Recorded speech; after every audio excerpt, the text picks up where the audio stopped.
E a estatística mostra que no mundo hoje, que tem quase 7 bilhões de pessoas, eles dizem que há 2 bilhões de cristãos. Aí a gente faz essa pergunta, são cristãos de fato? Porque quando você fala de cafeteira, onde se coloca café, chaleira, onde se coloca chá, leiteira, onde se coloca leite. E se alguém disser cristão, isso significa que Cristo vive nesta pessoa. Não é isso? Para dizer, eu sou um cristão, significa que o conteúdo é Cristo. Mas será que nós encontramos neste planeta Terra 2 bilhões de verdadeiros cristãos? Muitos acreditam que não. E aí este fenômeno, ele se explica da seguinte maneira. Dividido assim em 3 classes. Os cristãos cristianizados são aqueles que frequentam normalmente as igrejas, eles têm um compromisso, todos os domingos vão para os cultos, assistem, mas na segunda-feira Deus não existe. É o cristão do domingo. Tem um nome, faz uma série de coisas boas,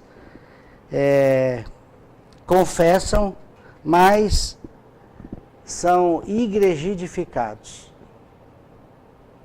Tem uma formação cristã, mas não tem vida. É isso que eu gostaria que a gente entendesse. E depois, nós já falamos, eu só estou dando uma rápida passagem. Os nominais são aqueles que têm nome, mas na verdade não, só tem o nome de cristão, mas a própria Bíblia diz assim, conheço as tuas obras, que tens nome que vives, mas está morto. Por fora você acha que tem vida, mas está morto por dentro, não tem vida interior. Que para Deus o que importa é isto. O que Deus vê o coração. Deus não está enxergando a nossa estampa. Deus vai além da estampa, Ele vê o que está lá dentro. Por isso que não adianta fugir de Deus, cobrindo com religião, com boas obras, porque Deus vê a verdadeira intenção. Então, nós precisamos ser cuidadosos com relação a isto.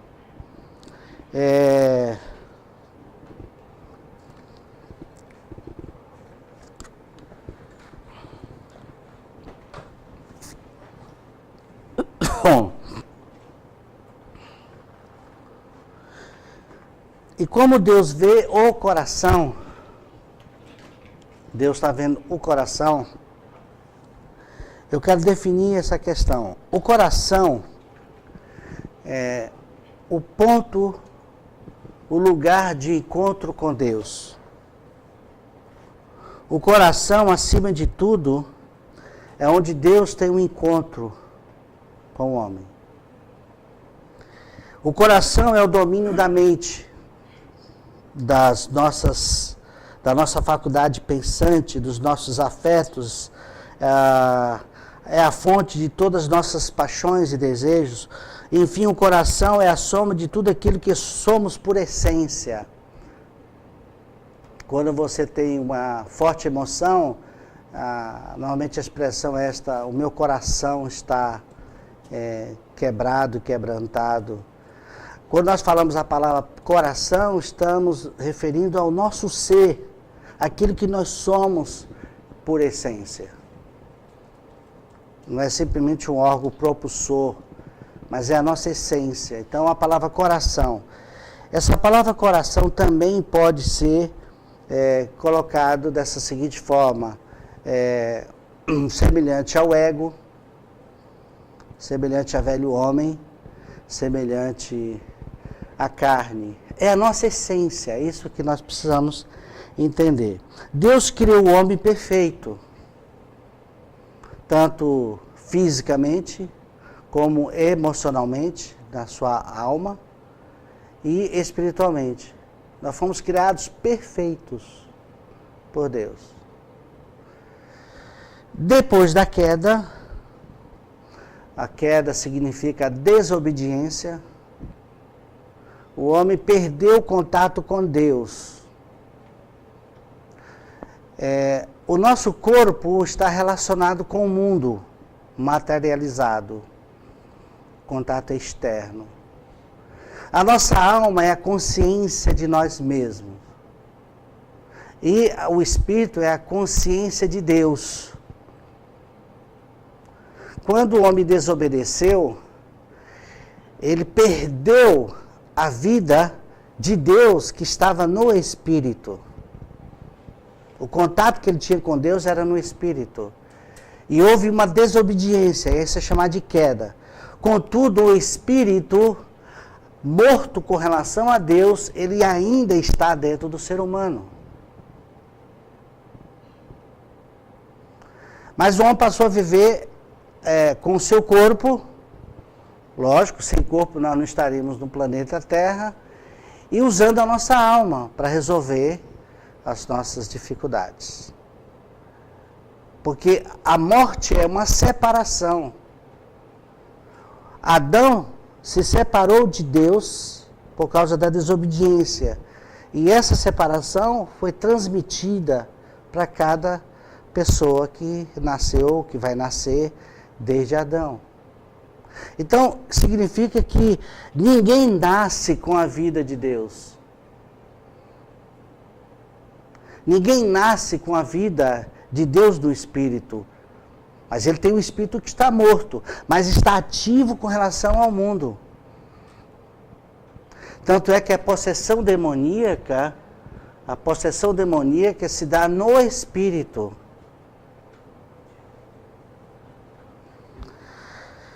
Bem, o homem então nasce com o corpo sujeito às doenças e a alma sujeita às enfermidades.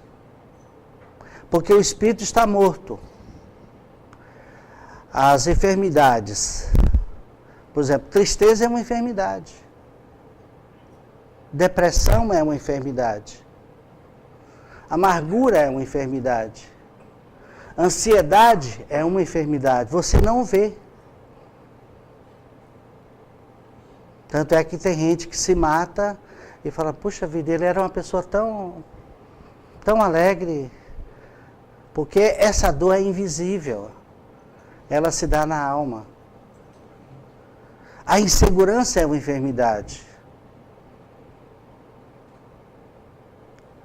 Isso na alma. E o corpo, as doenças.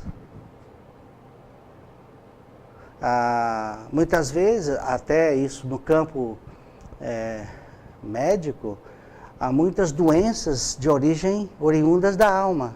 Por exemplo, uma pessoa amargurada pode somatizar uma doença no corpo, uma gastrite.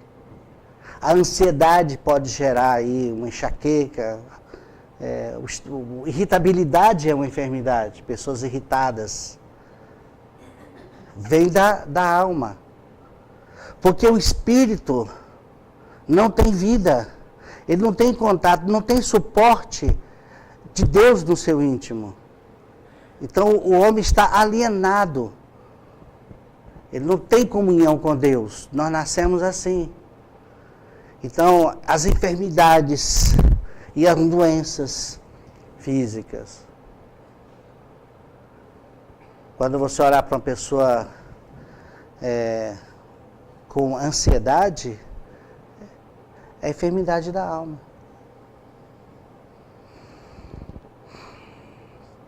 O que é ansiedade? Ansiedade é definido por Jesus o medo do amanhã.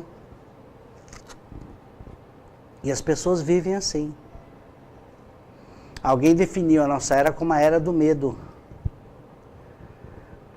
medo do amanhã, o medo da morte, o medo do desconhecido, medo da escuridão, medo de ficar sozinho, medo de ser abandonado, medo de ser rejeitado.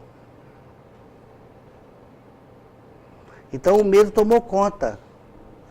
Tudo isso porque Deus não está dentro do homem. Então, a partir da queda, nós falamos, eu quero só trazer alguns textos.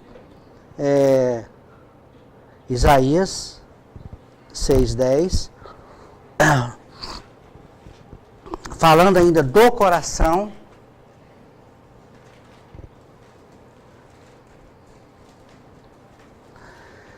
E o problema não está em Deus, eu quero dizer para vocês. Deus não é o culpado das desgraças do mundo. Tem muita gente que diz assim, se Deus existisse, por que então tanta desgraça no mundo? Por que tantas mortes? Por que um sujeito invade uma casa e mata famílias, abusa de filhos? Por que um planeta sanguinário?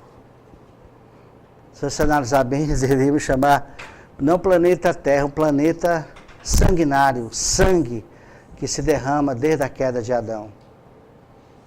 Há uma violência que se estabeleceu no mundo.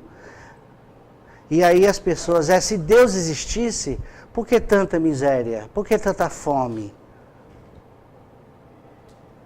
E aí, Isaías 6:10 diz, torna-se insensível o quê? O coração deste povo. Endurece-lhe os ouvidos e fecha-lhe os olhos, para que não venha ele a ver com os olhos, e ouvir com os ouvidos, e entender com o coração, e se converta e seja salvo. Eu prefiro viver assim. As pessoas não querem ouvir a palavra de Deus. Houve uma rebelião, e há uma rebelião no coração do ser humano.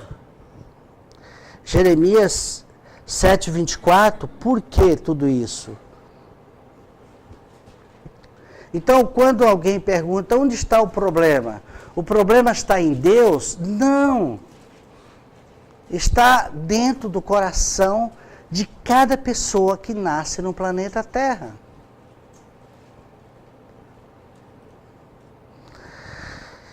Jeremias 7:24, mas não deram ouvidos, nem atenderam, porém andaram nos seus próprios conselhos e na dureza do seu coração maligno. É duro falar isto, né? Jesus foi incisivo, dizer assim, vocês são raça de víboras.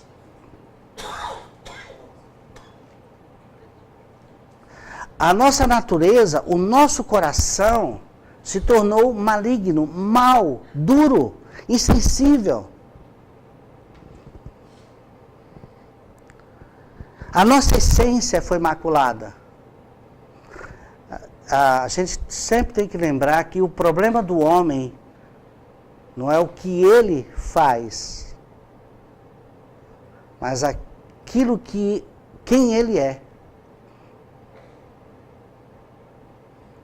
Por isso que nós não podemos julgar uma pessoa pelo que ela faz, porque não se sabe a sua procedência, a sua intenção, porque ele pode dar o seu próprio corpo a ser queimado, ou distribuir todos os seus bens à humanidade, mas não tem amor, não tem nada com Deus. Então, porque nós olhamos a aparência das pessoas, e Deus vê o coração, Deus está olhando para o coração de cada um de nós aqui, e não adianta construir máscaras, né? Disfarces. Botar máscara agora é época do carnaval. Muita gente usa máscara para não ser visto, mas a máscara. Nós somos mascarados. E Jesus fala isto. Jesus denuncia essa situação. Lá em Mateus, podemos ir lá? Mateus 23, 27.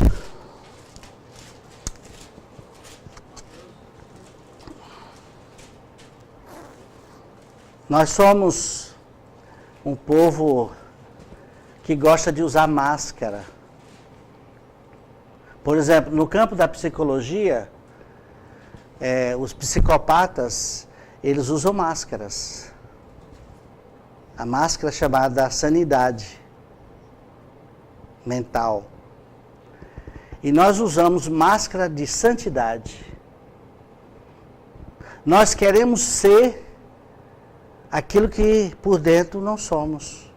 Queremos mostrar para o outro aquilo que nós não somos por dentro.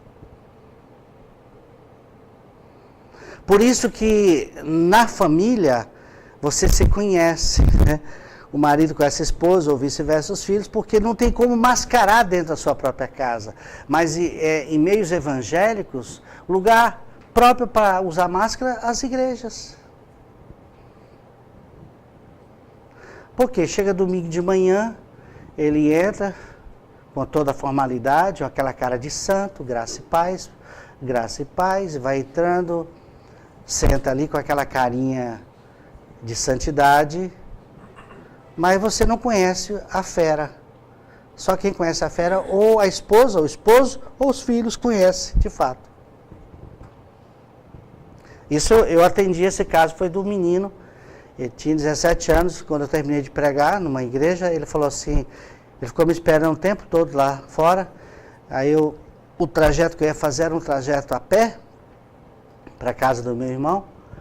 E ele me acompanhou e disse assim, Humberto, eu não vejo a hora de completar 18 anos. Eu falei, mas por quê? O nome dele é Roberto.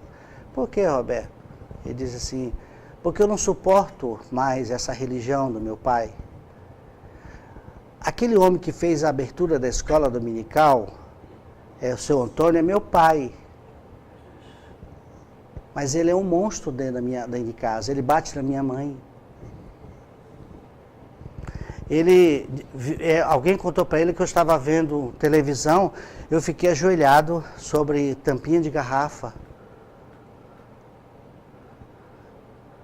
Só que ele está lá na igreja, sendo presidente da escola dominical. E aí? A gente engole, né? Bastou usar o nome Jesus, a gente já leva o cara para casa. Já agregamos a nossa comunhão.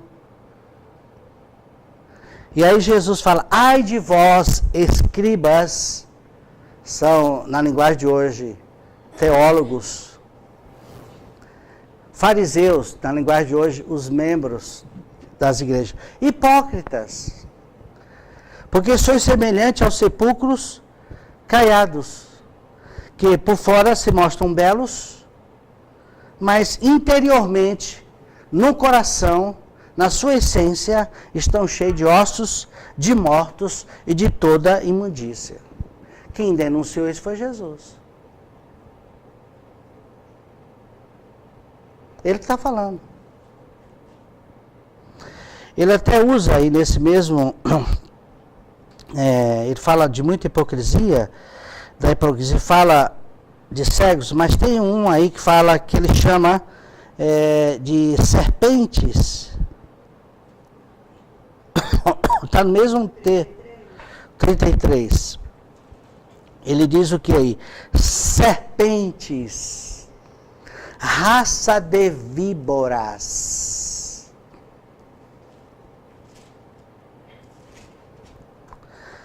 Por que nós precisamos enfatizar tudo isto? Porque nós não temos noção daquilo que somos. E só vamos ter noção baseado num diagnóstico dado por Deus. Por isso que nós precisamos ouvir. E os profetas, vocês não, são insensíveis, vocês não querem ouvir. Por quê? Porque é duro ouvir a verdade, sabe, Sérgio?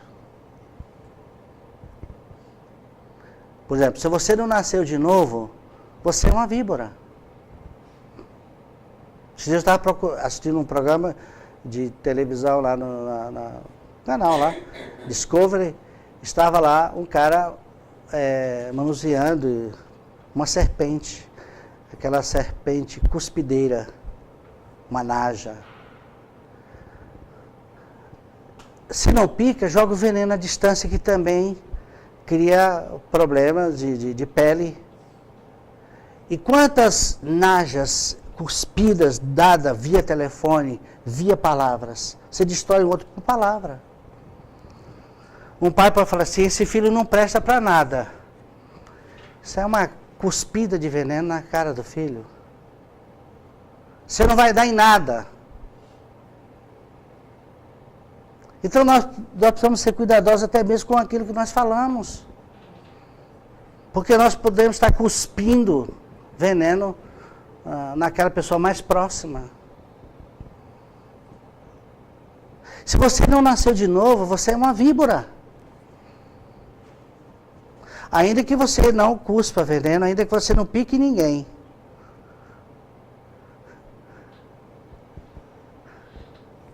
A víbora está lá dentro.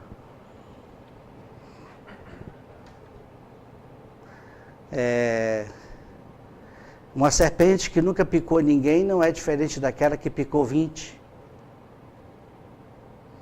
Quem são os perversos? Essa foi a pergunta feita pelo pastor Buchaim numa pregação, num culto. Os perversos são aqueles que não frequentam a igreja. Falso. Porque eu até acredito que os mais perigosos são aqueles que estão na igreja. Porque o ambiente para se proteger, usa-se o ambiente para se proteger. Esconder o pecado. Não é um ambiente mais propício para esconder a realidade. Porque quando você sai com a Bíblia debaixo do braço, de uma igreja, todo mundo olha e fala assim, que homem, que mulher maravilhosa, olha como ela é uma pessoa que tem uma vida religiosa espetacular. Isso é engano. Isso é engano, gente. Jeremias 11, 8. Eu vou usar uma frase de um psiquiatra, que eu já citei. Aquilo que é bom vale a pena citar várias vezes. Ele é um psiquiatra polonês. Ele disse o seguinte, que não há medicamento para doença desconhecida. Ou existe? Existe remédio para uma doença desconhecida? Por isso que a leitura da Bíblia tem que ser acolhida, porque o diagnóstico é dado pela palavra ao ser humano, mas as pessoas não querem mais saber de ouvir a Deus. As pessoas fogem. Aí a igreja, como sistema, ela cria um ambiente de entretenimento. E aí as pessoas se dão por satisfeitas. Sai dali, mas o vazio continua. A angústia continua. Porque não se faz um diagnóstico correto daquilo que nós somos, para que haja uma aplicação do remédio verdadeiro. Porque é fato que nós nascemos com uma natureza de serpente. Nós somos víboras desde o ventre da nossa mãe.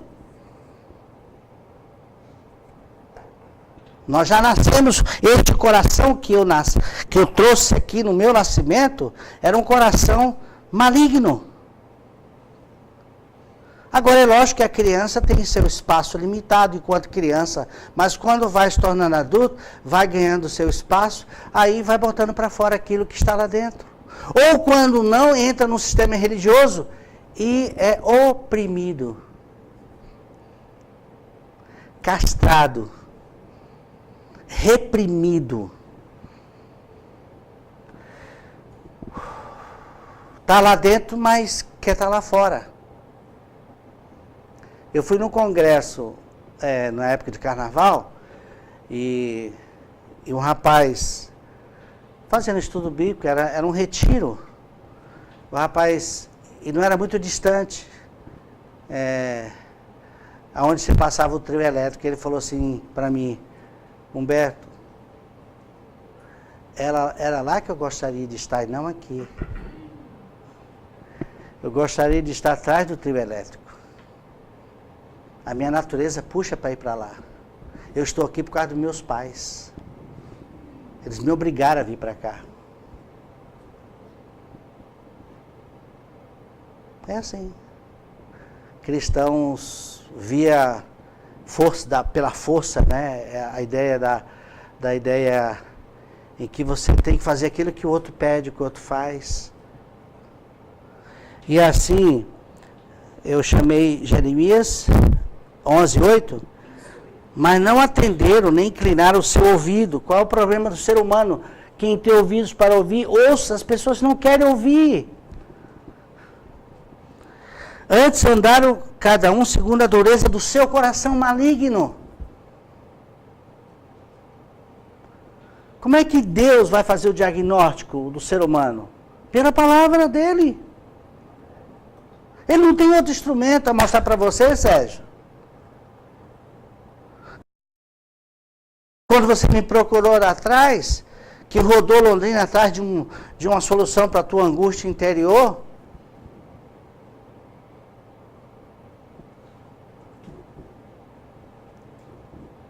porque quando não se tem o remédio adequado, o diagnóstico adequado, o remédio adequado, você busca qualquer coisa. Qualquer erva serve. Não é isto? Os remédios caseiros estão aí. Cada um dos remédios dos avós, estão dados. Olha, toma chá de não sei de quê, vai tomando, por quê? Mas você tem certeza que serve para isso? É tudo muitas vezes no chute. Então, é muito sério isto. Por isso que a importância da gente voltarmos para a palavra de Deus. Porque ela que vai ditar, ela que vai dizer, não é um homem. Então isso tem que ficar muito claro no nosso coração, que só existe uma doença, e essa doença chama-se coração maligno, natureza maligna. E não adianta combater o que se faz, não, porque não adianta. Não adianta ficar podando uma árvore. Eu tenho árvore lá em casa, eu vou lá e faço uma podagem. Daqui a pouco o broto aparece. A religião faz uma podagem. Faz uma cobertura bonita. Mas não toca na essência. Por isso que o mundo está com essa estatística e muitos cristianizados, porque acostumaram, frequentam as igrejas, cumprem os regulamentos. Cada igreja, cada sistema tem o seu regulamento, as suas regras, aquelas mais rígidas, as mais frouxas, e uma corta cabelo, não corta, depila a perna, não depila, usa perfume, não usa batom, não usa não sei o quê. Cada sistema tem a sua cachaça para o seu freguês. Eu estou usando a expressão de um pregador, Starlin Jones, que ele disse o seguinte, que igreja é que nem boteco, em cada esquina tem um. E hoje existe, em cada esquina tem uma igreja. Tem um boteco, oferecendo uma pinga menos, né? Você gosta da pinga mais suave, aqui, a outra, aquela é mais dura de engolir, mas são pingas. Para fazer o quê? Eu chamo pinga, porque a pinga tem um efeito químico que libera. O sujeito tímido, de repente, ele passa a ser falador, porque a cachaça libera. E, essa religião também dá uma química para as pessoas. Eu quero dizer uma coisa aqui para vocês. A droga mais terrível para ser eliminada do ser humano chama religião. Essa é a pior droga que existe.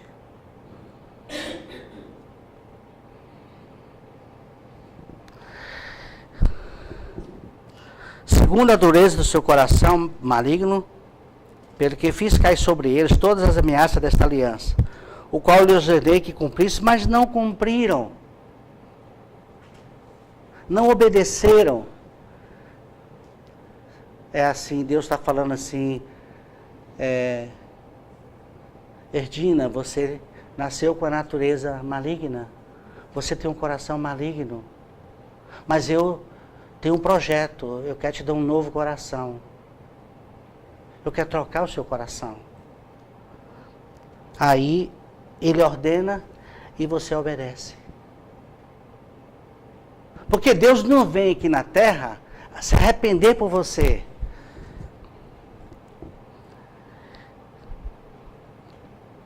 Que lamentemos nossa própria perversidade e digamos, Senhor, que coração tenho eu, miserável, miserável. Devemos levantar um cerco contra a dureza dos nossos próprios corações e dar ao pecado toda a gravidade que pudermos, porque eu disse na vez passada, o inferno só existe por causa do pecado. E você só vai para o inferno se você não se livrar do pecado. Porque muitas vezes o inferno começa aqui na terra.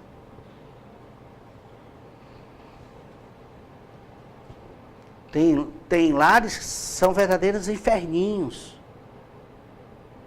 Começa aqui, porque essa frase foi do Dr. Christian Shen. O que é céu? É onde Deus está. E inferno? É onde Ele não está. E começa aqui. Eu fui atender uma família que era um verdadeiro inferno. 6 pessoas, elas não se entendiam. Falavam com palavrões. E um dia, Deus nos levou lá para pregar esse evangelho para eles. Ainda bem que eles receberam. A experiência da mãe, quando ouviu isto, que a Bíblia diz, dá-vos-ei coração novo, ela não via a hora de eu sair da casa dela, do estudo, para correr no quarto e clamar a Deus, troca meu coração. Porque quando você tem a gravidade da doença, você pede misericórdia. Por isso que as pessoas não pedem. Não clamam, porque não sabem da gravidade. Porque fomos cristianizados. Fomos igrejificados. As pessoas não têm noção. Elas, se não têm noção da doença, não têm arrependimento. É dizer como aquele homem, Senhor, tem misericórdia de mim. Misericórdia. Eu sou miserável. Não é o outro. Somos nós. Um desespero em nós mesmos é a base da verdadeira esperança em Deus. Miserável homem que sou. Quem me livrará do corpo desta morte? Esse foi Paulo. O corpo, que é uma outra figura usada para dizer coração, este corpo que está aí dentro é um corpo de morte. Quando Paulo está dizendo isto, lá em Romanos 7, 24, podemos ir lá.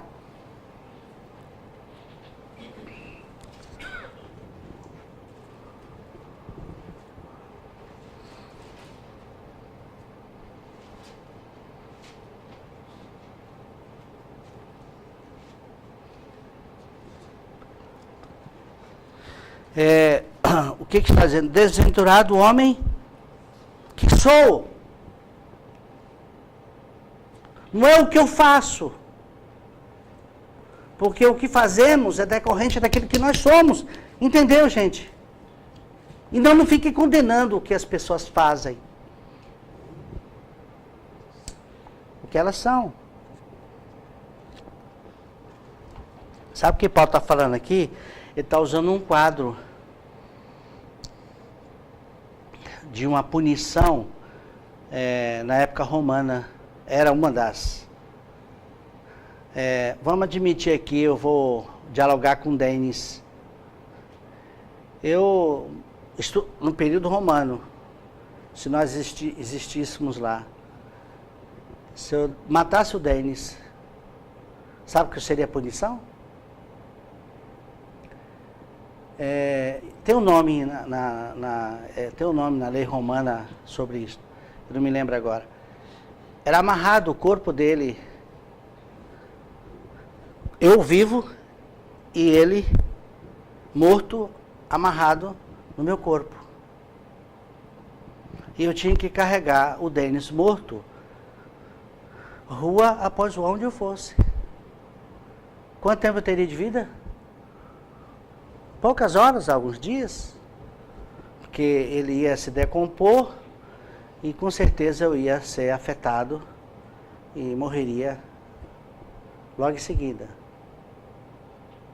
Você já pensou nessa cena, você carregar um defunto no seu corpo? Já pensou nisso, Rogério? Você sabe o que significa uma pessoa não regenerada? Está carregando no seu íntimo um defunto. Um corpo do pecado. Não é por mais nem por menos, é um corpo do pecado, que o cheiro está exalando, o cheiro da morte. Desventurado homem que sou, quem me livrará do corpo desta morte? Aí o 25 diz, graças a Deus, por Jesus Cristo nosso Senhor. Então, há solução para o homem? Há. Há solução para mim e para você? Há. Mas a solução está onde?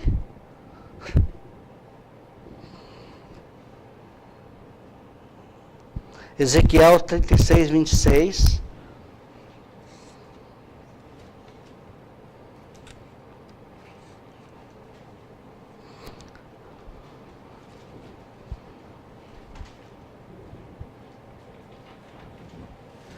Miserável homem que sou.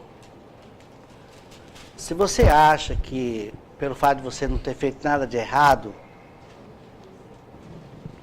eu sou um bom pai, ou uma boa mãe, eu nunca fiz nada de errado, até ajudo os pobres, isso não vale nada diante de Deus. Você pode distribuir seus bens, não vale nada. Isso para Deus é abominável. Você pode dar a própria Bíblia, a Bíblia diz isso, você der seu próprio corpo a ser queimado, distribuir todos os seus bens, seus feitos não resolvem, sua bondade não resolve. Dar-vos-ei coração novo e porei dentro de vós espírito novo. É uma troca de vida. Deus está aí para dar. Trocar o coração, trocar a essência, trocar aquilo que nós somos. Coração novo. Você imaginou Cristo, esse coração novo aqui é Cristo, Cristo vivendo nele e Cristo vivendo nela? Não estou dizendo ausência de problemas, mas como agora os dois estão em harmonia para buscar a face de Deus para os problemas cotidianos, corriqueiros. Não adianta você buscar em outro lugar, não. Enquanto você não chegar ao desespero de você mesmo, não tem solução.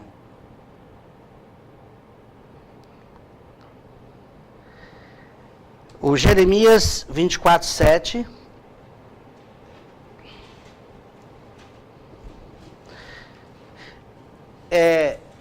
nós fizemos, de fato, até agora, uma recapitulação daquilo que foi falado semana passada, com dados novos. Jeremias 24:7. Dar-lhes-ei coração para que me conheçam, que eu sou o Senhor. Eles serão o meu povo, e eu serei o seu Deus, porque se voltarão para mim de todo o seu coração. Um coração novo, um coração trocado, ele está voltado para Jesus. Agora ele não tem outra ambição na vida, a não ser conhecer o seu Senhor.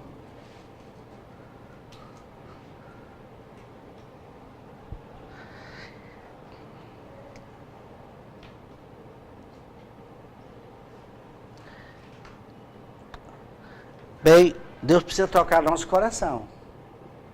Não é isso? E qual o instrumento que ele usou para trocar nosso coração? A cruz. A cruz é o instrumento de Deus para destruir a nossa essência, a velha essência. O homem, o corpo do pecado que nós herdamos. A cruz.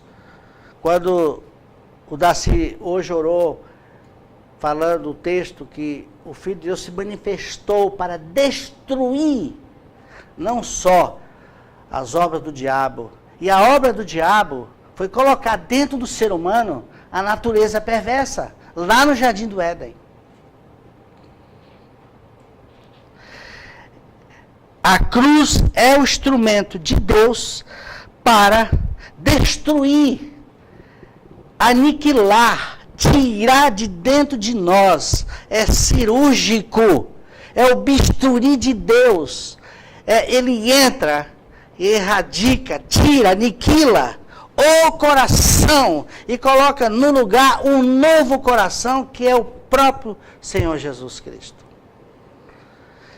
Neste momento acontece a troca de direção,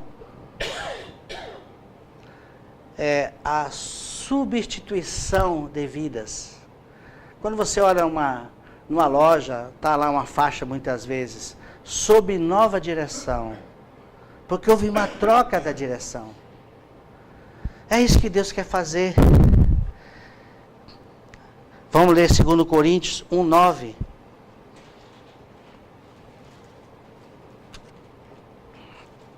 Você está se governando, você está lutando para resolver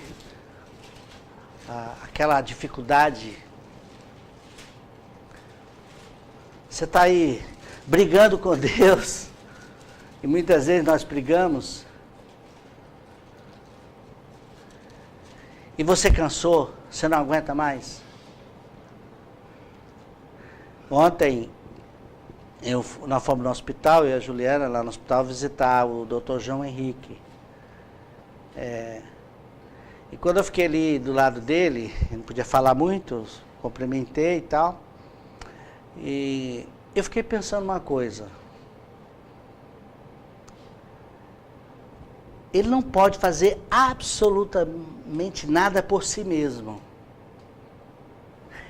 E nem os médicos podem fazer. Todos os recursos externos e toda a força interna não existem mais. Naquele momento é uma entrega total. Aí eu entendi um texto da palavra de Deus que diz: entregar-se à morte de Jesus. Quando todos os recursos se esgotam, quando não há mais força nenhuma, que você descobre que você não pode fazer absolutamente nada por você mesmo, e você descobre que nem aqueles que estão ao redor da sua vida, aí você se rende, se entrega à morte de Jesus Cristo. Aí, 2 Coríntios 9 diz: contudo, já em nós mesmos tivemos o quê? A sentença de morte, para que não confiemos em nós mesmos, em nós, e sim no Deus que ressuscita os mortos. A troca de direção é esta aqui. E ela se dá na morte. O Sérgio tem que morrer. A alma que pecar tem que morrer. Ah, eu já aceitei Jesus. Você já aceitou Jesus e aceitou a sua morte com Ele? Porque não há solução para o homem sem a morte com Cristo. Aí nós podemos ler, e eu quero encerrar aqui essa parte, para a gente prosseguir no próximo, Gálatas 2, 19 e 20. E nós vamos participar da ceia daqui a pouco. E gostaria de fazer aqui essa leitura e que você guardasse isso no coração. Pedisse ao Espírito Santo para imprimir isto no mais profundo do seu ser.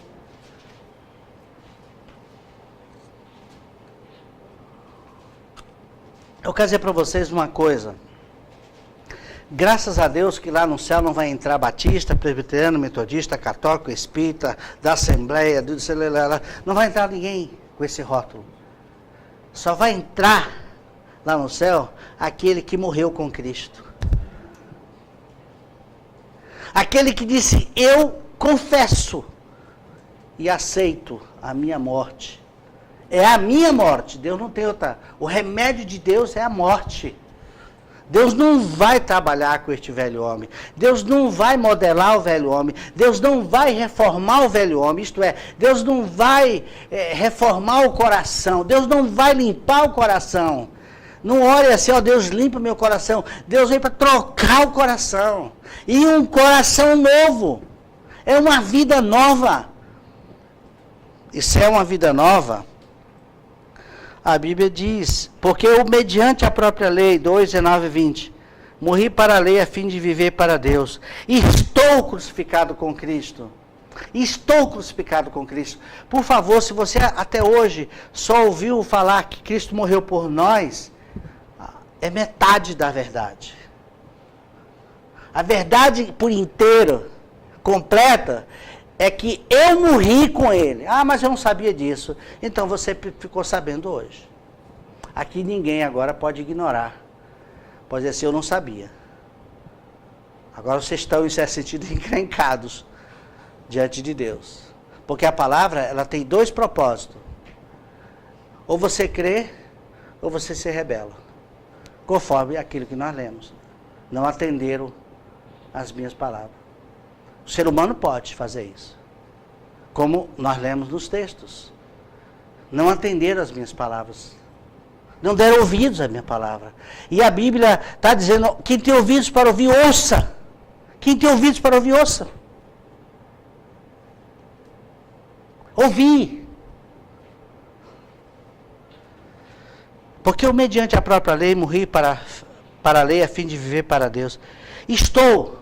Agora, não é só Cristo, mas eu estou crucificado com Cristo. Logo, já não sou eu, mas Cristo vive aonde? Agora, você quer outra coisa além disso? Será que isso aqui não satisfaz o ser humano? Quem é você? Eu sou um cristão. Ah, eu também sou. Ah, cuidado, porque cristão é aquele que tem Cristo. Como assim? É aquele que creu na morte com Cristo e Cristo ocupou o lugar. Agora tem conteúdo. Um dia nós vamos falar sobre o Salmo 1. Lá nós temos o trigo e a palha. O seu formato é idêntico. O trigo e a palha. Como é que se separa o trigo da palha? Como é que se separa, Denis? Da época, o vento joga para cima e o vento faz o quê? Se você pegar a palha, externamente é igualzinho o trigo. A diferença é o conteúdo.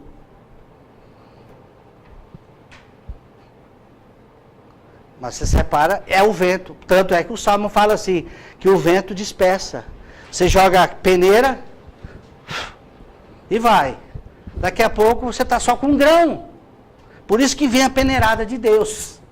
Quem tem conteúdo fica na peneira. Quem não tem, o vento leva. E o conteúdo é Cristo, não é religião, nem regras. O conteúdo é Cristo, é a pessoa dele em nós. Porque já não sou eu quem vive, mas Cristo vive aonde? Em mim. Não está bom assim?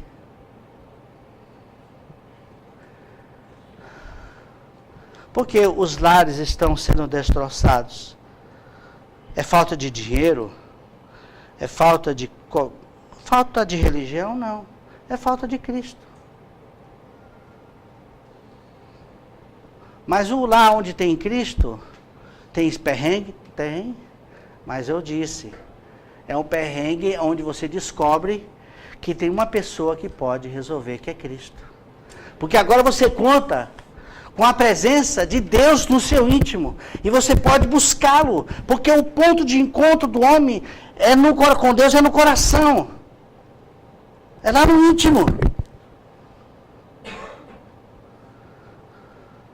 Você não marca o encontro com Deus em lugar nenhum. Eu vou encontrar Deus naquela reunião. Está errado. Eu vou encontrar Deus naquela igreja. Está errado. O encontro de Deus é no seu coração, é no seu íntimo. E é lá que Deus usou o bisturi, a cruz. Eu estou crucificado, o meu coração foi crucificado, o meu velho homem foi crucificado. Agora é Cristo vivendo. Quem é você? Eu sou um cristão, eu sou uma nova criatura. Por que você é uma nova criatura? Porque Cristo vive em mim. Ah, eu pensei que era você. Você não frequenta nenhuma igreja? Não, Cristo vive em mim. Eu vou numa reunião ali, assisto. Mas as pessoas têm uma necessidade, muitas vezes, de dizer, professar, como eu escuto isto. Eu preciso de uma estrutura. Eu preciso de estrutura para educar meus filhos. Ai, se eu pudesse falar um palavrão aqui. Que estrutura para educar seus filhos?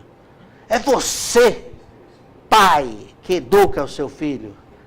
É o pai que conduz o filho ao Senhor Jesus Cristo. Não é instituição nenhuma, nem igreja nenhuma. É Cristo. Vai a Cristo.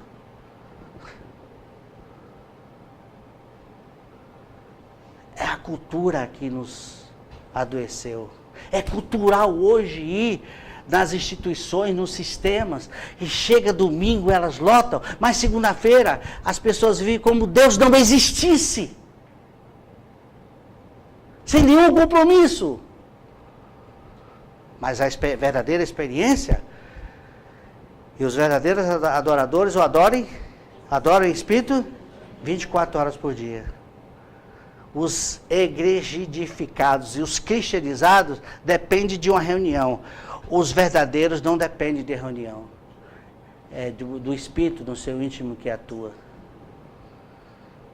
Que Deus tenha misericórdia de mim e de você.